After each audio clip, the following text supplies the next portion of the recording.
welcome back, welcome back, and welcome back. Today we're going to make a salmon chowder. Okay, I got this salmon from Sam's. We're going to use some bacon. I've got about 4 cups of russet potatoes, Idaho potatoes there. Heavy whipping cream, garlic, black pepper. There is a jalapeno there. Butter, black pepper, garlic. We're going to use some cornstarch. That is some of my celery and my onions. They were frozen, but they won't be in when we get to cooking them, okay? So that's a cup of celery, some seafood seasoning, any kind you want to use, or any seasonings you want to use in this. It's going to be absolutely amazing. And that is a cup of yellow onion, and I will be using the vegetable broth because I'm using salmon. Now, if you can find some seafood broth, that'll be amazing too.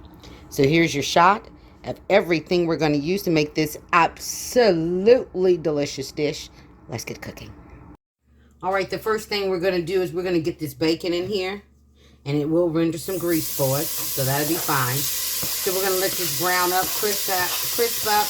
It take you about anywhere, and this is on a medium heat. It should take anywhere from 5 to 8 minutes, okay? So that's the first thing we're going to do, and I'll be back. All right, the next thing I'm going to do, this bacon is going to continue to keep cooking. I'm going to go in with those onions. And I'm just going to build from here. I'm going to go in with that celery.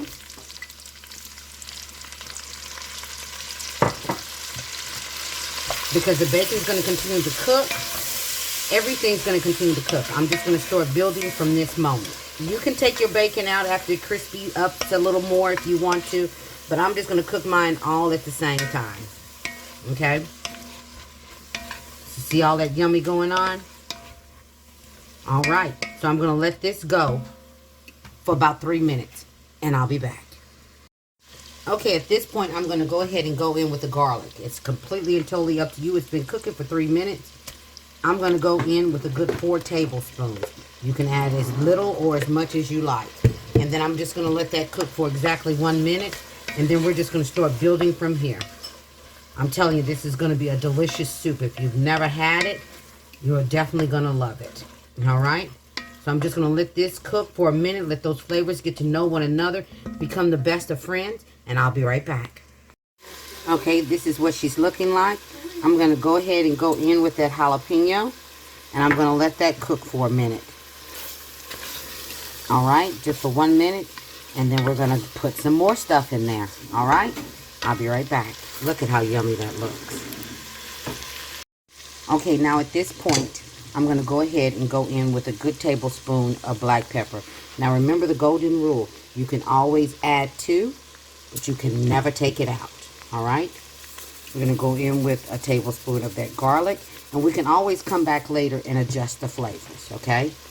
And then I'm going to go in with a good 2 tablespoons of my seafood seasoning.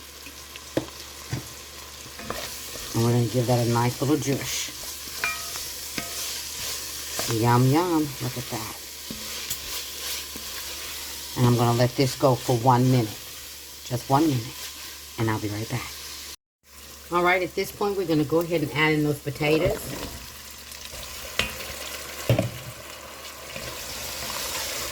Get them all coated with all that goodness. Look at that. This soup is going to be amazing. You make this once, you're going to love it. And you will make it again and again and again. And if you haven't already, please consider subscribing to the channel. Gigi's always doing something yummy in this kitchen. And if you don't have vegetable broth, chicken broth will do as well. So I'm going to go ahead and go in with that. I'm going to put in 2 cartons. You can add as little or as much as you want. You can substitute whatever you want. You can use sweet potatoes on this if you want to, instead of regular potatoes. Do whatever you want. Okay? I'm just showing you a nice little delicious way that I make mine. It's a fan favorite in the house. And trust me when I say you make it once, it will become a fan favorite in your home as well. And you can cut it down if you don't want to make as much. Because see, this is something my family would eat on for the whole week. Along with other dishes. Because I've told you before, I cook on the weekend for my whole week. Yes, I do. Okay, so we're going to let this go ahead and cook up. We're going to cook up those potatoes for a little bit. And we're going to let this go for about 25 minutes so that we can go ahead and get those potatoes good and done. So anywhere from 25 to 35 minutes, depending on your stove. This is being cooked on a medium heat. And we're just going basically right now for the tenderness of the potatoes. All right? And I'll be back. I'll come back in about 10 minutes to let you see what we're looking like. Okay, this is what she's looking like after 10 minutes. I'm going to go in with a stick of butter. All right. She's over there hanging out. And I'm going to also go in with that bag of corn. This is one of those times you put in as much corn as you want. Not the whole bag. And then we're going to let this go for 5 minutes. Just 5 minutes. I'm going to let those flavors get to know one another. Those potatoes are almost done. So we've been actually cooking for about, what? About 15 minutes now? Close to it, maybe a little over. Okay, so I'm going to let this go for 5 minutes. Let those flavors get to know one another. And then we're going to go to the next step. All right, what we're going to go ahead and do is mix up our little slurry. And this slurry is good for making any type of gravies, anything you want to thicken up. I'm going to put in a good 2 tablespoons of that cornstarch. You can also use flour when you're doing a thickening agent like this, but I personally just love the cornstarch. But I've used the flour too when I'm out. And then the same amount of cornstarch you put in is the same amount of water you put in. So if you're doing a couple of tablespoons, do a couple of tablespoons. So we're going to mix this up. That way you don't want to, because if you put the cornstarch in there by itself, and you can use any liquid. If you want to, you can pull some of the liquid from the broth that we've got in that pot and mix it up with that. Keeping the flavors. I do that all the time. But there's nothing wrong with doing it this way. Okay? So you just want to make sure. But if you pour the cornstarch in there without making it into a liquid, you get little chunks. And we don't want little chunks. We want nothing but yummy. And the only chunks we want is that chunks of salmon in there. Okay? All right. So we've got that done. We're going to go ahead and put that in the pot. I'll be right back. All right. Look how yummy that's looking already. And we haven't even added the salmon. Okay? You can definitely make this without the bacon and without the salmon and make it a veggie chowder. Nothing wrong with that. Okay? Now we're going to go ahead and pour in our slurry and we're going to let that cook for about 2 minutes. And it's going to thicken it up a little bit for us. And we're still got that cream that we're going to put in there too. So we're going to let this go for 2 minutes. And then we'll be adding in that salmon. And when we put the salmon in, it doesn't take about 10 minutes for that salmon to cook. So I'm going to turn the fire down when it's time. But I want it to boil a little bit to get the thickening going on. So we're going to let this go. Same temperature. Haven't turned it down yet. 10 minutes. And I'll be right back. I said 10. 2 minutes. She's getting happy with the minutes now. 2 minutes. I'll be right back.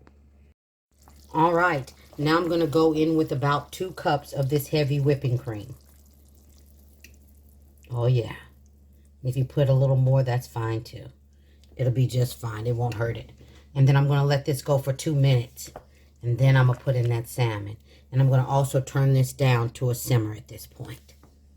Isn't that looking delicious? Yum, yum. I'm telling you, you better make some. So I'm going to give this 2 minutes. And then I'm going to stick that salmon in there. All right? I'll be right back. 2 minutes. Okay, we've got that down to a simmer. Just to show you a little bit of what the salmon pieces look like, if you can see that. And we're just going to drop them in there. And like I said, it only takes 10 minutes at this point. And I'm going to give it a zhuzh once I get them all in there.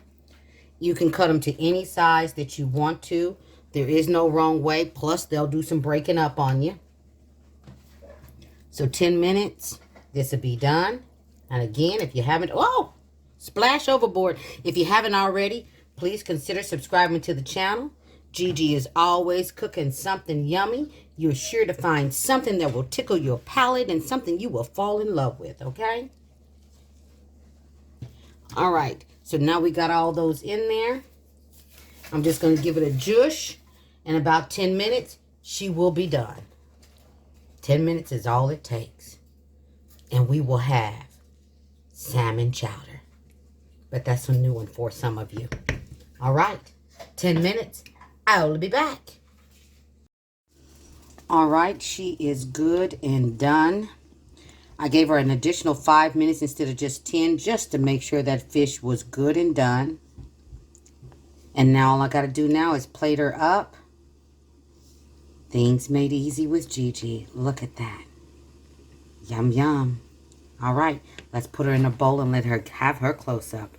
And this is where you want to taste it and see if you want to add a few more seasonings and tweak it a little bit, okay? I'll be back.